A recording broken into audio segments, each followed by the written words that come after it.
Welcome to episode 107 of All the Book Show, the official podcast of the David A. Howe Public Library, where we talk book news, author news, and literary news. I'm Eric Mickles. And I'm Nick Gunning. 107 is The Lake. No, the radio station? The alternative Yeah. Buffalo. That's why I was. We were trying to figure out why the number 107 was popping, but it's just Eric's favorite radio station. So Ever. okay. It's in your top 10.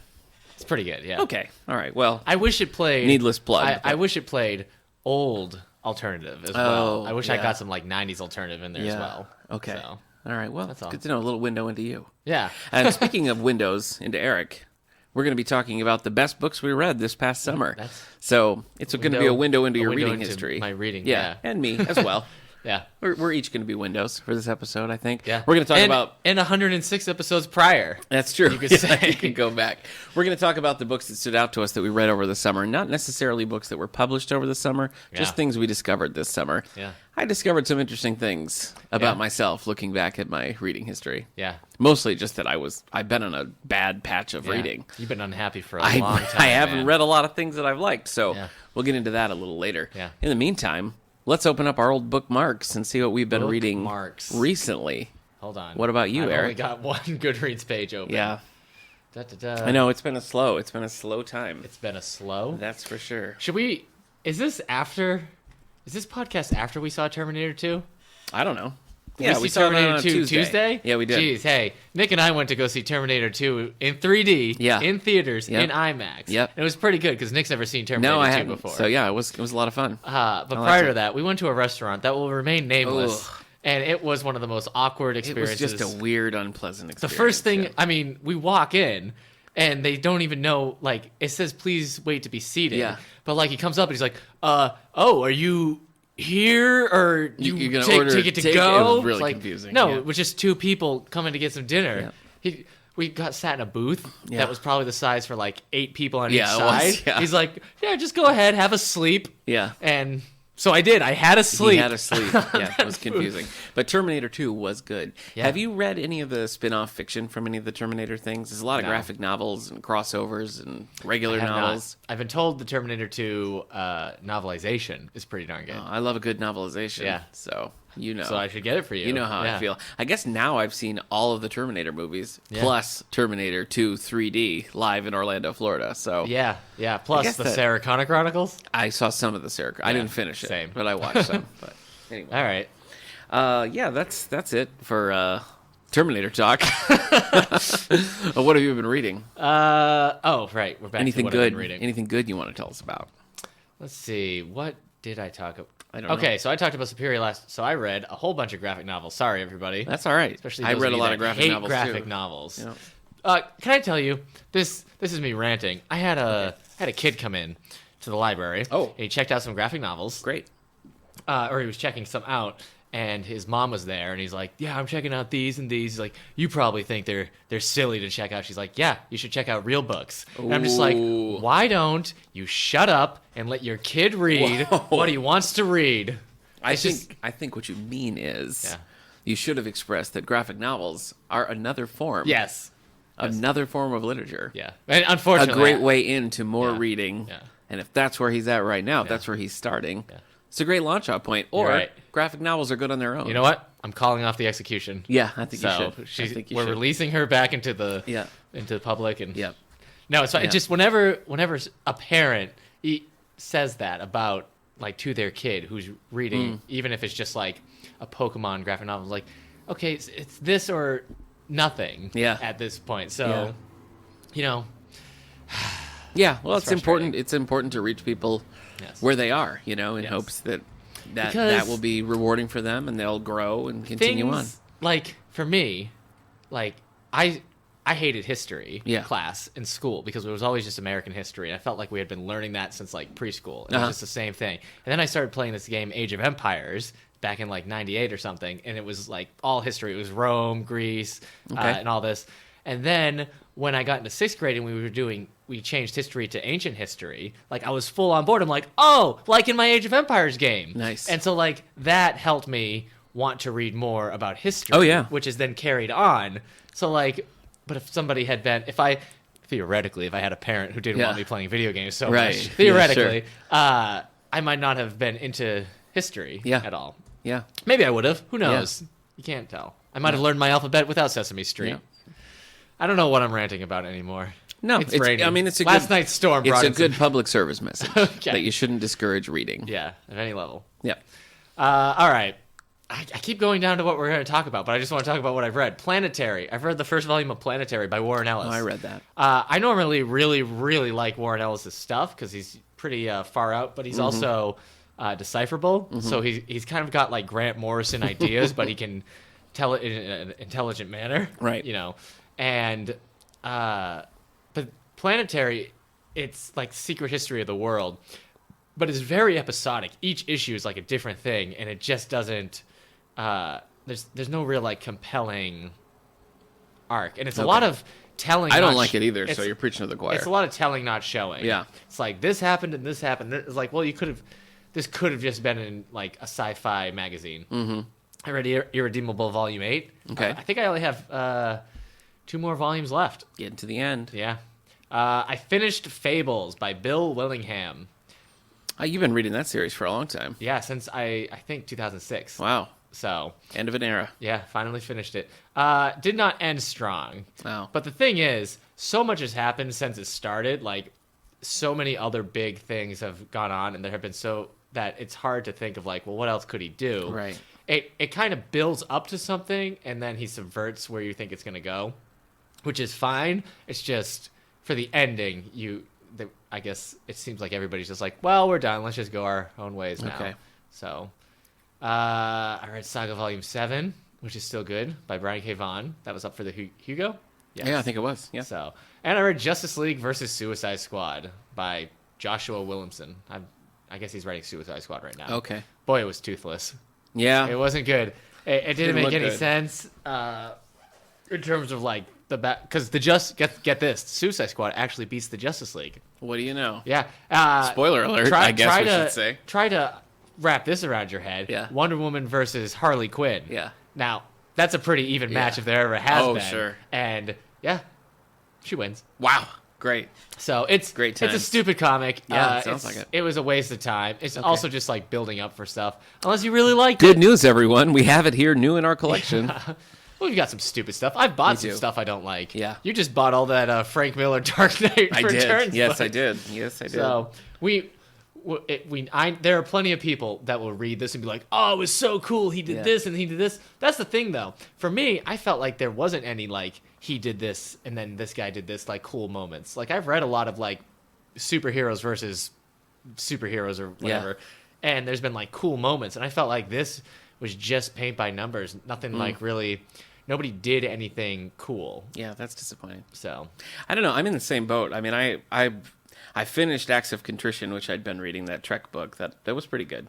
But I don't know. I haven't been in the mood to like pick up something new. Yeah. And I'm still working my way through Northanger Abbey, which I'm enjoying more than I thought I would. But it's still not. I don't want to like sit down and just like pound through it, which is what I really want. You know, a fast paced.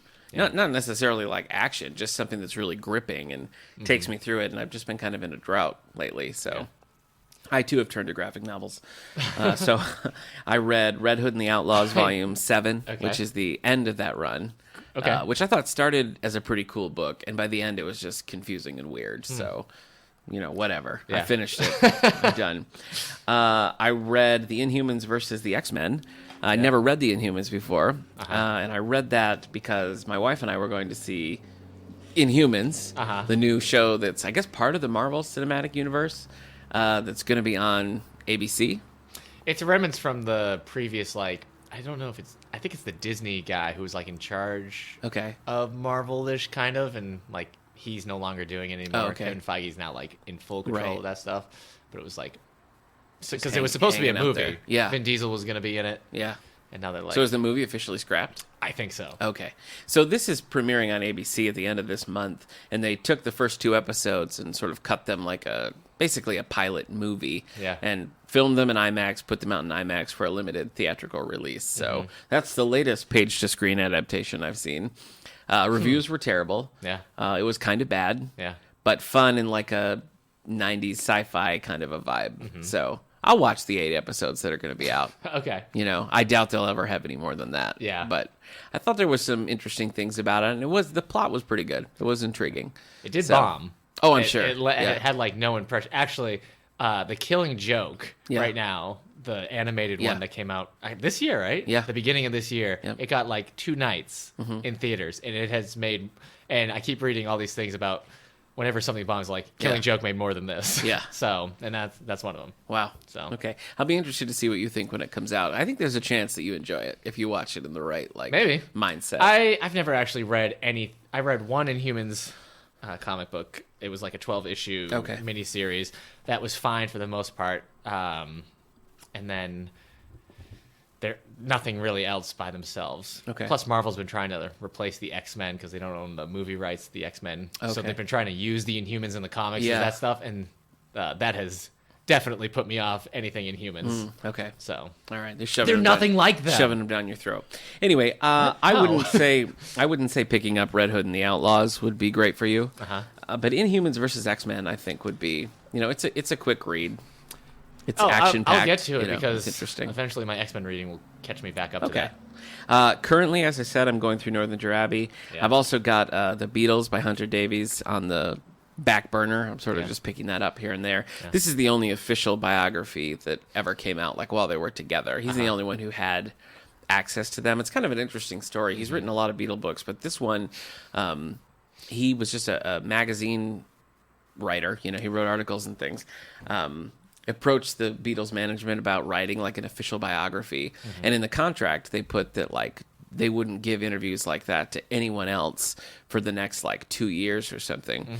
And after that 2 years, they'd broken up. So he's the only one who ever got that kind of access. So it's a really like firsthand account of the Beatles. So I'm enjoying that. Nice. But I'm just kind of picking that up here and there. I'm focusing on Northanger Abbey for the book club. Talk about your new setup over here behind me? Yeah, sure. I'll do that. Northanger Abbey for the Jane Austen Book Club, which we're doing this month. Just about to start American Assassin by Vince Flynn for Page Turners. That movie is out in theaters in the next couple of weeks here. So we're going to be reading the book Michael Keaton concurrently. And kid from Maze Runner. Dylan something? Dylan Dog? No. With Brandon Routh? No. No. But we saw the trailer again when we saw Terminator 2, and we had seen it before for something. I can't remember what. But they're not advertising that it's based on a book at all. No, they aren't. Usually it would be like based on the best-selling, you know, because it is.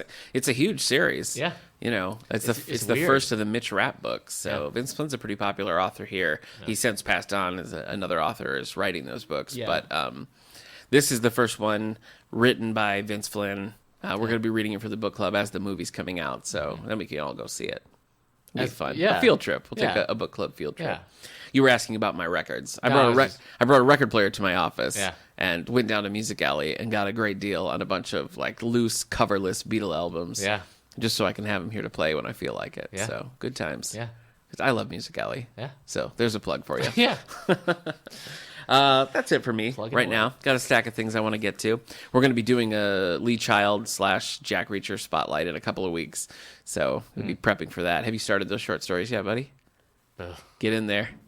They're short. I shouldn't have seen Never Go Back. Yeah, Never Go Back was pretty bad, but don't give too much away before the spotlight. So send us your thoughts on Lee Child if you like. We'll talk about that. Hey, I'm still reading The Three Body Problem. Oh boy. So okay, I'm going to be reading that one for a while. All right, we got to get out of this segment. It's dense. It's killing us. Let's talk book news. Let me tell you what we got coming down the pike. Is that a phrase? What's a pike? I don't know. Boy. These Stuart Woods has got another one out. He's started working with co-authors now, Parnell Hall, on a lot of the side characters. Still writing Stone Barrington alone.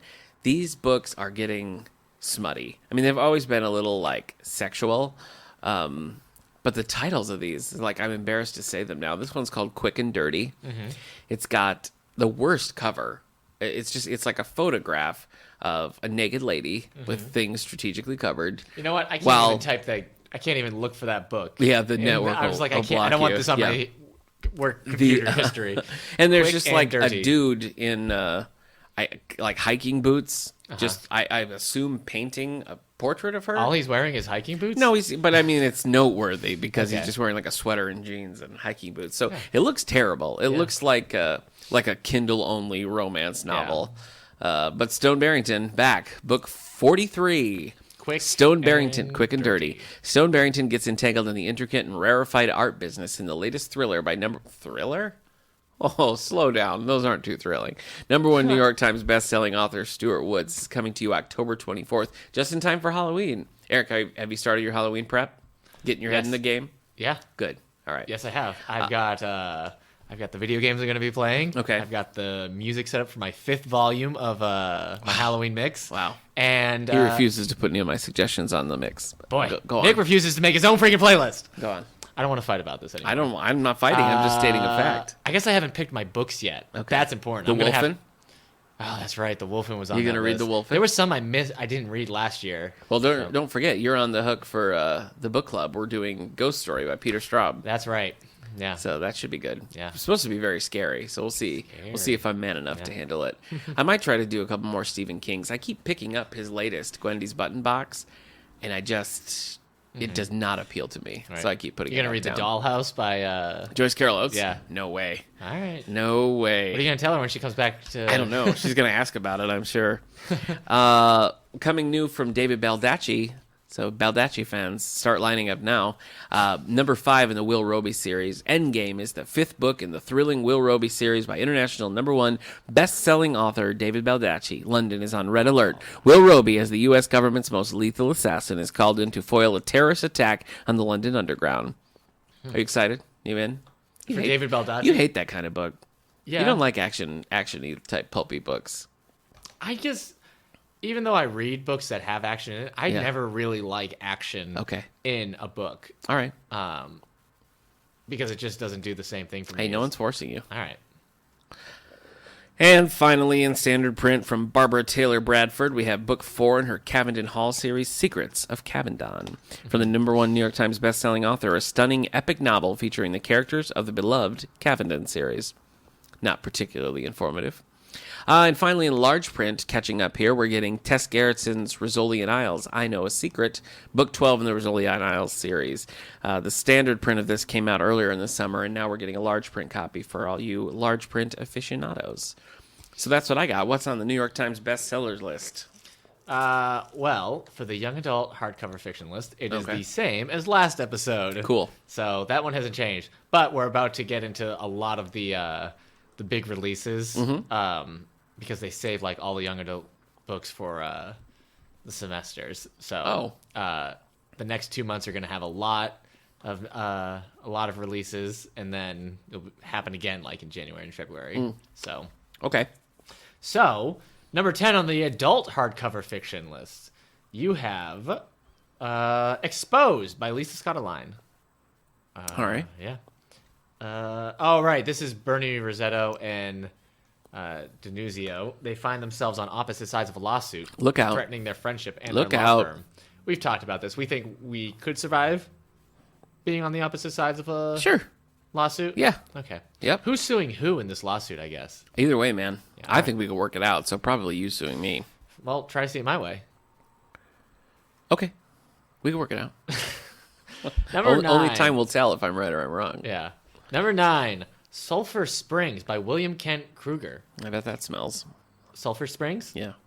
I had it when my wife and I were first married. We lived in this little tiny apartment, and the hot water always smelled like eggs because it was like sulfur heat. Yeah. Terrible. Well, number 9. Oh my gosh. Hold on to your horse. A newly married couple. Now, this is where it ends. Search for the wife's missing son, which leads them to a border town in the middle of a drug war. Whoa. Yeah. So you just don't go to border towns. Wait, what's this called? Sulphur Springs. Sulphur Springs. Okay. William Kent Kruger. All right. Number 8. A Gentleman in Moscow by Amor Tolls. Whoa. What? Look at that. Still there. Yeah, it's been here for 40 weeks. That's crazy. You are adding that to your book club, right? Yeah. At this point. Yeah. You have to. You got to. Yeah, next Number year. 7. As soon as it's not new anymore, so we can get the copies in, we'll put it on. Okay. Yeesh. Just telling you. Number 7, The Lying Game by Ruth Ware. Number 7. It's been here for 5 weeks, but it's down to number 7. Uh-oh. Yeah. Number 6, Any Dream Will Do by Debbie McCumber. Hey, Nick, I know you've been having some issues. Oh. But I want you to know that you and your dream, they're ahead of their time. Really? Yeah. Wow. Yeah. Wow. Go, go, go, go, go, me. Okay. Number 5, The Late Show by Michael Connelly. Number 4, Camino Island by John Grisham. That's got some staying power. Yes. I guess I have to read it sooner or later. Yeah. Are you trying to look at me through your lollipop? Yeah. Oh, you know what? While you bring up a lollipop, I have a bone to pick with you. It's not really a bone, but it grosses me out the way when you have a lollipop, you just bite it like the Tootsie Pop owl and just eat it in one bite like some kind of weird man. Why do you do it? I'm impatient. Okay. I want to get to the goodness in the inside. Okay. Usually there's gum. Some not form in this of gum. case. No, not in this case. Boy, yeah. Gum pops, what are they called? Blow pops. Blow pops? Forget it. I will. I crunch those. It's like a popcorn. You just get right to the gum. Yeah. Wow. I do love a good Tootsie Pop. Yeah. Been a while. Yeah. Number 3, Seeing Red by Sandra Brown. Yes? No, nothing. Just listening in. You're really close to your... Okay, number yeah, just 2, in case I have something to say. The Store by James Patterson and Richard... What? Wait, James Patterson? And Richard DeLello. You love him. 2 New York writers go undercover to expose the secrets of a powerful retailer. Hey, speaking of powerful retailers, Half.com, gone. What does that mean? You know the site Half.com? How's it gone? It's just gone. They're not doing it anymore. Why? I don't know. If you put in Half.com, you just go to eBay. I always liked Half.com. I did a lot of ordering for this library through Half.com. I like their prices. And what I don't like is a monopoly, so take that, Amazon. Yeah. Amazon is like the Disney of retail. Like, oh, by the way, Amazon bought Payless. I don't know if that's true, but it probably is. Anyway, go on. Amazon bought Whole Foods. Yeah. And Abe Books, which I love. Bought it. Goodreads, they bought. They're everywhere. They tried to buy my house. I said, what do you need it for? They're like, well, nothing. Maybe we'll have a need for it someday. You can just stay there. You're anti-Amazon. No, I'm just... You know what I'm anti? High prices. I'm anti-monopoly. Right. That's what I'm anti. Yeah. You're just not playing with I love the game You're Monopoly. just not playing with the right rules. You got to play with the rules in the box, and that's fun. Yeah, that's true. That's what everyone who likes Monopoly tells you, and then it's still never really fun. I love Monopoly, but I'll tell you what, free parking, forget about it. Get out of here. Okay. Changes the whole course of the game. What about Monopoly Go? So long strategy. Monopoly Go? The card game. Monopoly Deal. Deal. I love Monopoly Deal. Okay. I also love Advanced to Boardwalk. All right. Never gotten into free parking. What about Monopoly card game. Junior Monopoly? Yeah, Monopoly love it. Junior? Yep. What about just all the reprints of look, it's Star Wars Monopoly, Back to the Future Wars, Monopoly. Forget about it. I'll take it. Okay. Back to the Future Monopoly. Is that oh, it's real. I don't have it, but what it's would real. all the places be? I have no idea. The same. Okay. Number 1 is new this week. Y is for yesterday. Oh, all my troubles seemed so far away. Sue Grafton is back with her alphabet series. Sue Grafton's gonna have to go on unemployment when she hits that Z. Yep, that's done. She's done. Yeah. I don't know what she's gonna do. Double A. Zipper. Double A is for I don't know. Yeah. I don't know what she's gonna do. That's what I'm saying. I'm worried about her. Yeah. I hope she's been diversified. What if she does Z is for Zoo and she teams up with James Patterson? Oh yes. So that's what she's got to do. Team up with James Patterson. Yeah. Hey, you probably can't tell this just because of the letter. I don't think so. But this is the 25th Kinsey Melhone mystery novel. Makes sense. So a former student from an elite private school is released from prison. Is released from prison, and a sociopath returns to haunt the detective. Oh, look out! Here comes Eric. It's not me. Oh no, of course not. I'm not the sociopath. I know. Okay. So that's it? Yeah. You want to do nonfiction, or you don't even want to? You don't want to touch it. Let's just imagine what's Tell there. me what the number 1 nonfiction bestseller is. You're a I just want to know. I just want to know. Yeah, let's do it. No, let's do this. I want to know what inquiring everybody's minds. buying for their nonfiction choices. This is the hardcover nonfiction. Okay. So let's check this out. All right, number 10, The Big you're doing Lie. for it. The conservative commentator argues that America's left is a fascist threat. Number 9, The Book of Joy. The spiritual leaders. This is by the Dalai Lama and Desmond Tutu with Douglas Abrams. Wow. Number 9, Killers of the Flower Moon by David Gran. Here we go. Number 7, Devil's Bargain, a deeply reported account of the relationship between Donald Trump and his strategist Steve Bannon. Number 6, Between the World and Me by Ta-Nehisi Coates, a meditation on race in America. Number 5, Option B by Sheryl Sandberg and Adam Grant. Insight on facing adversity and building resilience. Number 4, Why Buddhism is True. Yeah. Robert Wright. Neuroscience and psychology findings are used to support Buddhist practices and meditation. Wowzer. Number 3, Al Franken, Giant of the Senate, a memoir by the Democratic senator from Minnesota and former Saturday Night Live writer. Number 2, Hillbilly Elegy by J.D. Vance, a Yale Law School graduate, looks at the struggles of America's white working class through his own childhood. Number 1, Astrophysics for People in a Hurry by Neil deGrasse Tyson, a straightforward, easy-to-understand introduction to the universe. Look, that was pretty painless. That was relatively painless. Yeah, it was fine. I guess I'm glad it wasn't worse than that. Thanks for going outside your comfort zone. Yeah. All right, now what we're going to do is talk about summer reads, because they make me feel fine. You don't want to sing the summer? Okay, yeah. That's fine. We're going to look into some of the things we read over the summer, see if there are any patterns, trends, see if we read anything good, see if we read anything bad. Let me ask you this, my friend. What kind of book are you attracted to a certain kind of book in the summer? Yeah, I like a book with nice legs. Okay. All right. I don't think this is going anywhere. No, because you did that whole attracted to. Yeah, I know. Yeah, like a book with an easy laugh. I know, but like, are there certain? Are you with the type where you're like, I just want like a cozy, like for the winter, you're gonna settle down with something like comforting. The summer, you're gonna read something, flashy or no, it doesn't have any effect. No, I don't think any seasons.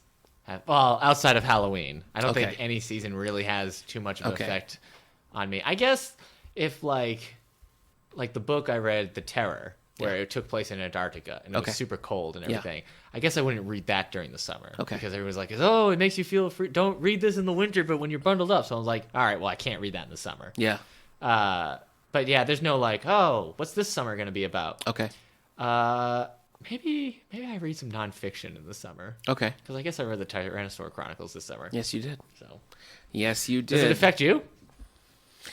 I don't think so. I guess where it does affect me is that we tend to like I went to a conference and like we've gone away for the weekends here and there. And so I like to have things in the summer that I could like pick up and put down easily, things to take with me and read a couple of chapters. So I guess maybe I do gravitate a little more towards like lighter reads over the summer just because it's more unpredictable.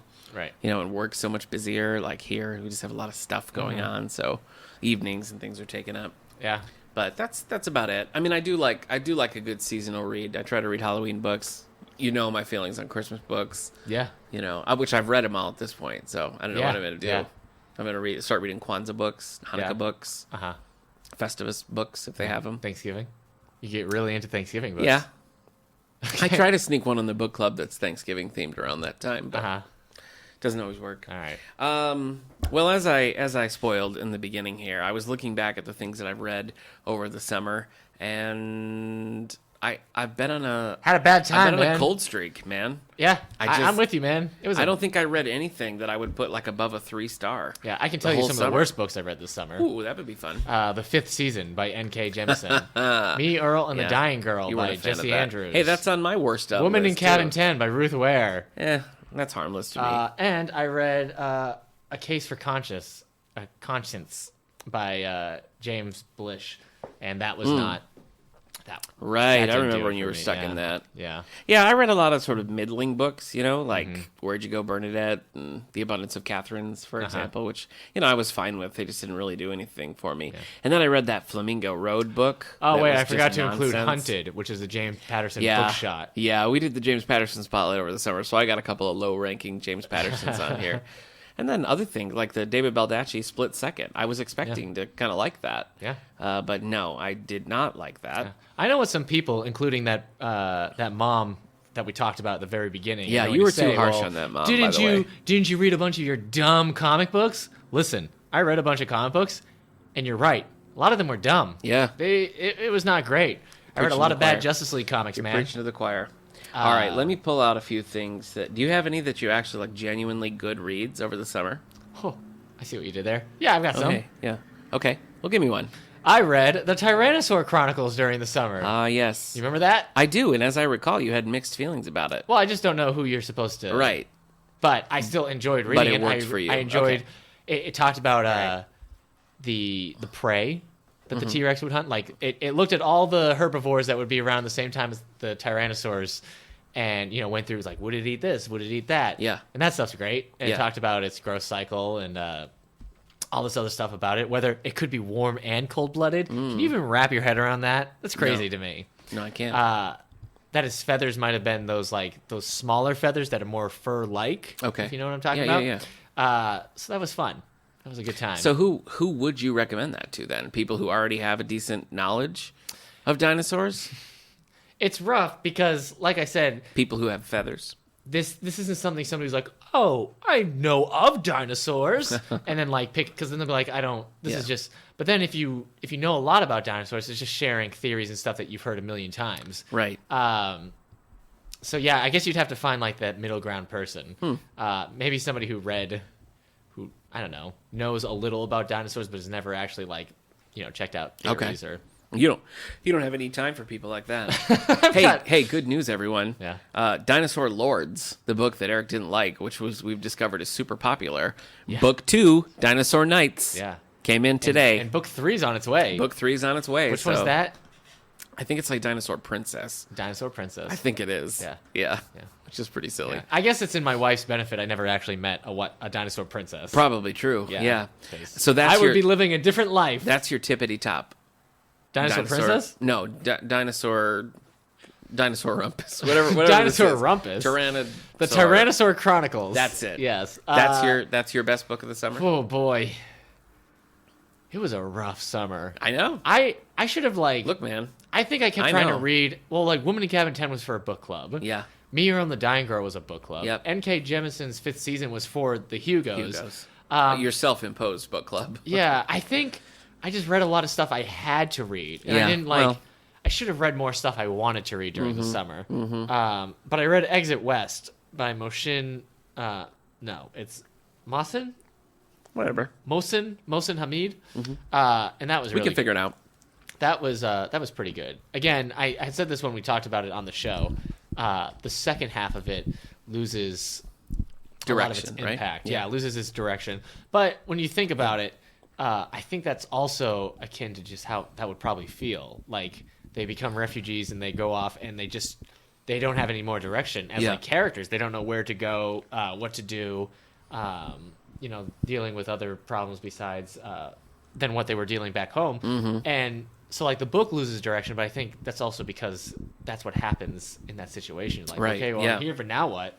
But I would still, that one I would recommend to people. Okay. So. All right. Well, I read 2. These are my tops. 2 that I would rate as great. So I guess that's better. Better than good? Than great is usually better than good. Well, I mentioned the original Hunter Davies book that I'm reading now, but the reason I picked that up is because I read Beatle Lyrics over the summer. That's the one where most of it is you actually see the handwritten lyrics. He'll put the handwritten ones there and just sort of talk about the writing process and stuff. But the cool thing about that was just seeing them scratching down these songs that were you talked about that. Iconic. You know, they were just seeing that actually I guess we could say, "Hey Jude," it's just weird to think about hearing those for the first time and sitting there in a studio trying to work them out.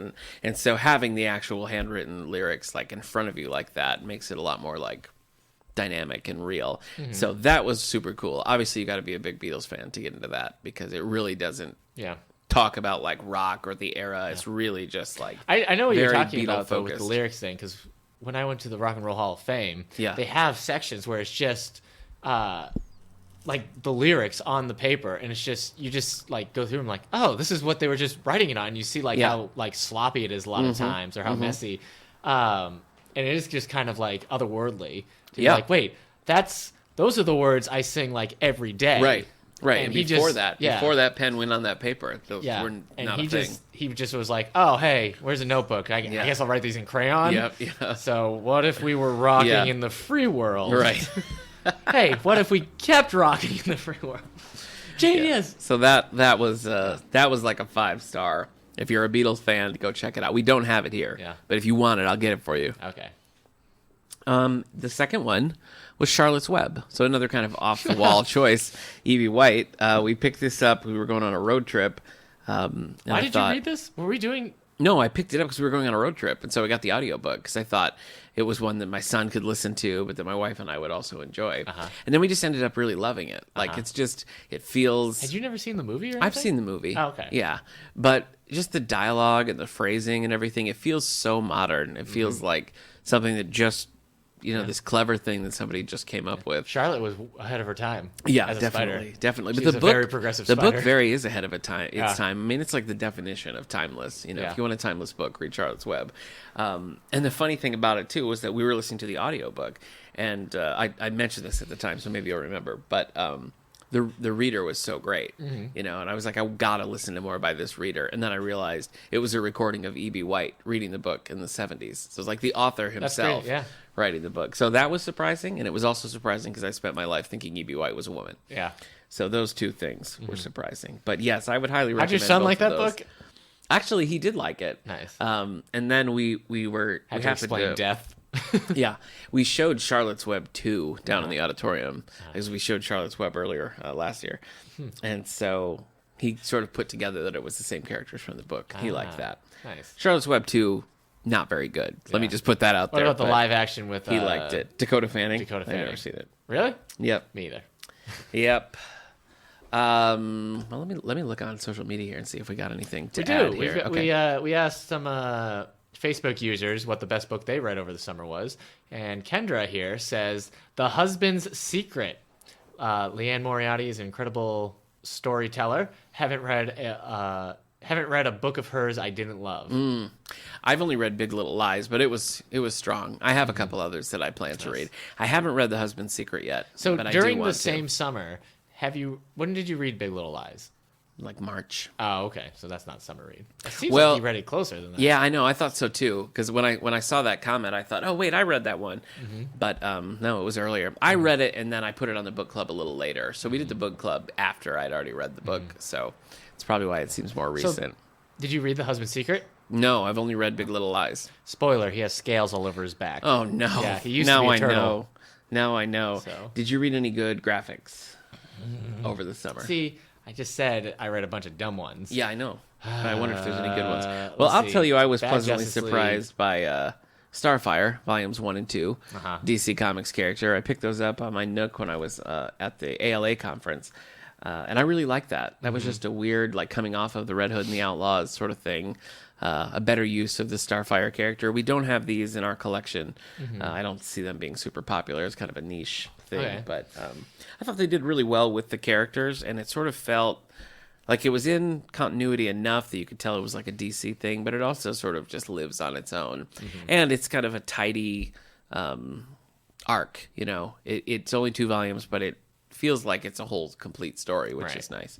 So I really liked that. I also really liked Superman Doomed. Which was a huge collection of all the that Doomsday storyline put together, which was really helpful because they put little individual stories from that in the other collections, and it's just nonsense. So having them all together in Doomed like that was really helpful. Those are a couple that were pretty good. Okay, I read Irredeemable. Mark Waid. I read more Irredeemable this summer and more Transmetropolitan this summer, so those were good. But really, it was a whiff for books and graphics this summer. So I guess Superior was really good, and that was at the end of the summer. And that was the palate cleanser after the 5th season.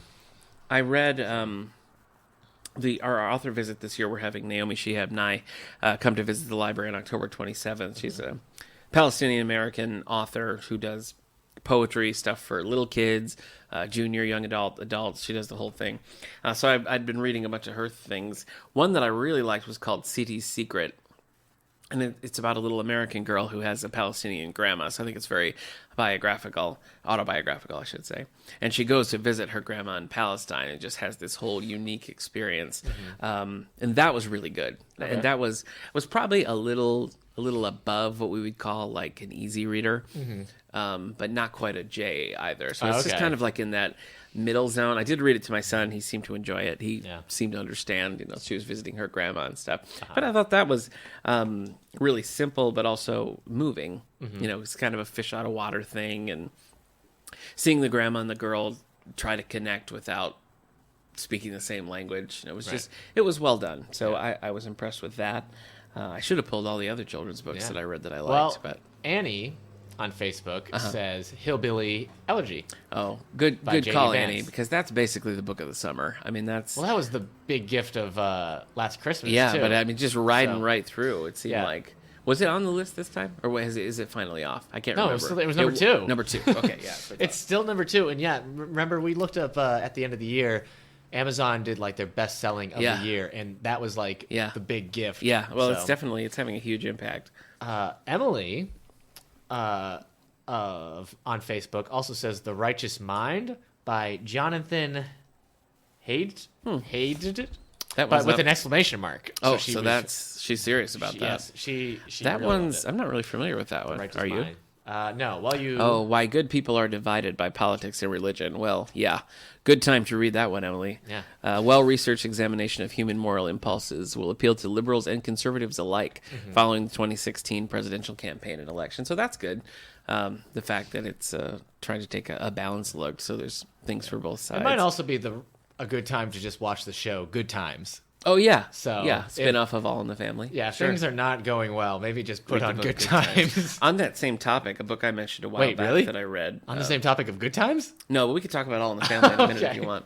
On Tyranny by Timothy Snyder. That was that slim little volume that I read. Yes. That was, again, just very moving, very simple, and a potent reminder of the importance of words and actions, even if they don't seem important, have a huge impact. So, yes, thanks for bringing that one up. No problem. I totally meant to by talking about Good Times. Yes, I know you do. You do so love to talk about politics. Hey, I had Transmetropolitan. The ones I read this summer. Yeah. It was 2 volumes, and they both bled into each other, and it was about an election. And it's crazy sci-fi, cyberpunk kind of stuff. Okay. I mean, the guy's running mate was basically cloned in a lab to have a clean history. So they're like, we'll just clone one, and that turned out to be life imitates art. That's great. What? No, I'm just saying, like, it's crazy, but it also just made like lots of good points, and it was like either option is a bad option sometimes, and things are. It's just interesting. It didn't feel. It felt very for now. Okay. Even though I'm pretty sure the book was being written and started in 1998, 99. But so far it's just been very relevant, like in everything. Well, so it's interesting. Ahead of its time. Yeah. Kind of like You and Your Dream. Yeah. My dream coat, I think you mean. Any other ones that you want to mention? Yeah. I thought it was You and Your Dreams are ahead of your time. I think it's Dream Coat. I don't know. Your Dream Coat are ahead of your time? I don't know. Are you looking at those lyrics right now? Yeah. Okay, that's crazy. I mentioned, I'm right. Really? Yeah. I've been singing You and Your Dreams are ahead of your time. Well, I did it on stage 25 times. Yeah. So go, Joe. I'm the expert there.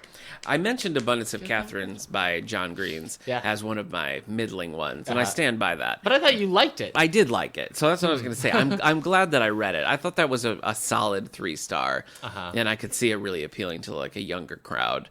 And I thought it was pretty well done. It was a lot of the format that didn't quite work for me. Like it was a little too cutesy, and the footnotes, it would say something and then have a little witty footnote that I thought kind of like really threw off the rhythm, the flow of reading the book, which I thought it would actually was very detrimental to the kind of humor that was in the book, to keep looking down and saying, wait, what's that?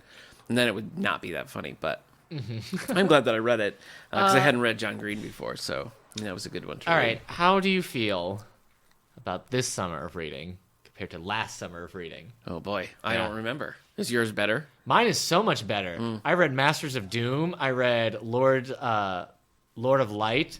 I read a whole bunch of better comic books, for one. I read Cure for the Common Universe and The Girls by Emma Cline. Less Darkness Falls, I'm pretty sure. I started. So it was a much better, much more rewarding summer last year for me. Yeah. So I hate it. I need to go listen to our In a Book Read episode because that's how I feel. Yeah. Sometimes when like I've been trying to be ahead of the book clubs because sometimes when I'm not and I'm forced to like, I have to read these 2 books for book club like right now, then it's even harder. Even if I wanted to read them already, I'm just like, oh, I gotta get through this. Yeah. So I need to plan this better. I started reading Irredeemable last summer. Hey, so there you go. Look at that. Yeah. Wow. So it is relevant. Yes. So this summer stunk for books in terms of last summer. Yeah, I'm with you. Though you can't remember. How do you feel about next summer, man? Next Next summer. It's going to be our summer. Yeah. Yeah, I'll be more. Do you remember what the summer reading theme is next summer? Music. Okay. Yeah, summer reading. Oh, I guess that's something else we could talk about. That opens. Summer reading's all done. How do you feel about summer reading?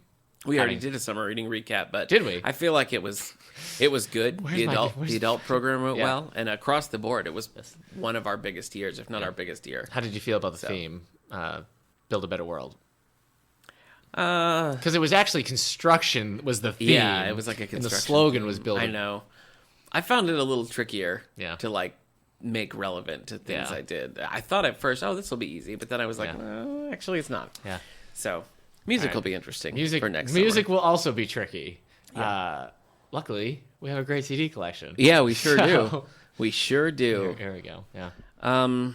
Hey. What? Okay. Okay. You looked very sad there for a second. Oh yeah, our CD collections. CDs are going. Yeah. CDs are going the way of the payphone. Yeah. You know. Yeah, you can't even buy a computer with a CD player. Yeah, or a car for that matter. There's a song. I saw my wife listening to it on Spotify, and I listened to it because I like it. It's Semisonic. Okay. They're the ones that did Closing Time. They have a song called Singing in My Sleep, and there's just a lot of like old school. Like it's kind of poetic in some of their lines, but. He's talking about like I've been living in your cassette and I pray to Sony my soul to keep and all this stuff, and it's just kind of like it's like, hey, I also made you this mixtape by listening to the radio for about an hour and a half and then hitting record when that one song came on. Nice. So it doesn't have the first 5 seconds of the song, and then you have about 3 seconds of a commercial right after that. Yeah. But, I was the king of that. Did you do that? Yeah. Did you make mixtapes that way? I made I made a sweet mixtape. Yeah, I would call the radio station when they do call-in shows. Yeah, and be like, I want to hear this song, and then I would sit there waiting to press record. Or I had a double deck for a while, so I would just like record for a long stretch, and then go and like cue it up, play one tape, record the other tape. Okay, jeez. So yeah, it was pretty heavy stuff. Yeah, pretty heavy stuff. Do you miss the cassette? I don't miss the cassettes. Okay. I do miss CDs being just the default. Yeah. And I think part of me is going to start missing MP3s because now it's all just streaming. Yeah. So, because I love my iPod. Yeah. So I know you do. Yeah. I'll miss the combo of CDs and MP3s, like getting a CD and then ripping it to your computer, and then adding that to your iPod, and then having the options. Right. Like in my car, I don't have an aux thing, so I have to either listen to the radio or CDs. Yeah, in our new car doesn't have a CD player, so and I still like to buy CDs. I know, man. So we're like out, and I'm like, oh great, I bought the CD, and there's nothing. Yeah, I have to wait till I like go somewhere. Yeah, so that I can rip it onto a MP3 player. Yep. I'm sorry, man. That's all right. Let's talk library news. What do you got coming up? We're back. We sure are. I mean, we never went away. Yeah, after school movies. Here. Yeah, this Friday, so that's September 8th, we're showing Guardians of the Galaxy Volume 2. Volume 2, everybody. It's funny. It lands the emotional endings. Yeah. It's a good time. Nick hasn't seen it. I saw it multiple times in theaters and liked it each time. Thanks for the invite. Soundtrack. You didn't want it. We did invite you. Oh, okay. You couldn't make it. It was we were going to see the double showing at the drive-in. That's right. So, no, it is a good movie. But we're showing that. That's at 3:30 in our auditorium on September 8th. Anime Club is at 5:30 on Wednesdays, every Wednesday, and Tuesdays are open. Our Teen Loft is open, and that's from 3 to 5 on Tuesdays. Nice.